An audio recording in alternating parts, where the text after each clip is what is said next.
PDO thread lifting treatment tightens sagging skin tissue instantly. The threads are relatively easily inserted by needles. It's anchored and pulled to lift the skin upwards and tighten the skin of the face. After insertion, the thread stimulates neocollagenesis and neovascularization. The procedure typically takes 15 to 30 minutes. And to summarize, the collagen stimulation results in neocollagenesis, neovascularization, and increase of growth factor synthesis. And as a added benefit, the cellulite is also reduced. And as a result, phenotypically, skin elasticity is increased, and skin tightening results by contracting fat tissue. In 2016, our team reported in derm surgery about an investigation on the cutaneous change induced by PDO threads in guinea pigs. And we did threading, multiple threading on the back of the guinea pig skin.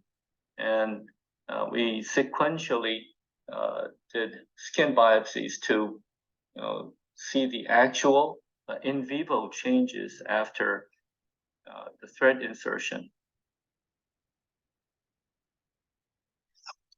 The histologic evaluation shows the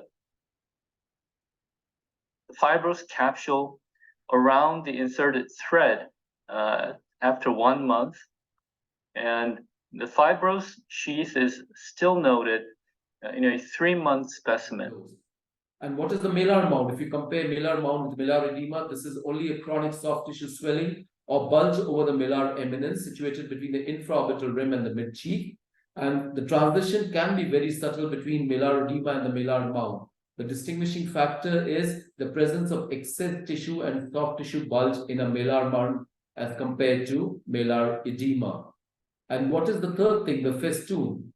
Festoon basically is a hammock of black skin and the orbicularis muscle that hangs between the medial and the lateral canthi and may or may not contain herniated fat. And this is basically from a 17th century Italian or French word called feston that describes a festive ornament such as flowers, foliage hung in a graceful loop between 2 points. So it is basically a hammock between the inner canthus and the outer canthus. So these are basically pictures from that same article that I've quoted here. You can see the malar edema, which is there. Once it has soft tissue in it, becomes a malar mound. And then if you have this muscle, which is hanging in older patient, it becomes a festoon. Now, earlier, we all were referring such patients to our plastic surgery friends, and they were doing all sorts of procedures like microsuctions, mid-face lifts, and whatever. But with the advent of fillers, you can actually look at treating such patients also non-surgically.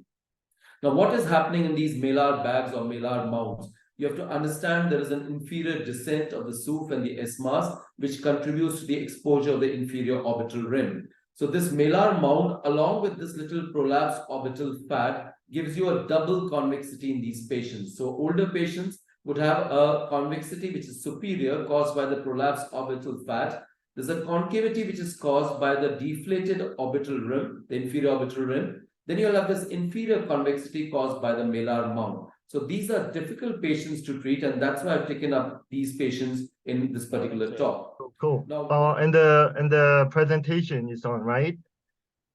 Yes, it's on. Okay, thank you. Thank you, Professor Kee-Yang and Patrick, for inviting me to such a wonderful, webinar. And I will be talking about ultrasonography. Is it practical using thread, filler, and toxins? I will go one by one. And I have no conflict of interest in my presentation. This is me doing a thread filler injection today using ultrasonography. You can definitely locate this kind of threads when you are doing practical stuff. All right. So normally we use 10 to 15 megahertz frequency ultrasonography for the faces. If you go down low, it's uh, good for body ultrasonography. And if you go over 15, it is more suitable for skin analysis.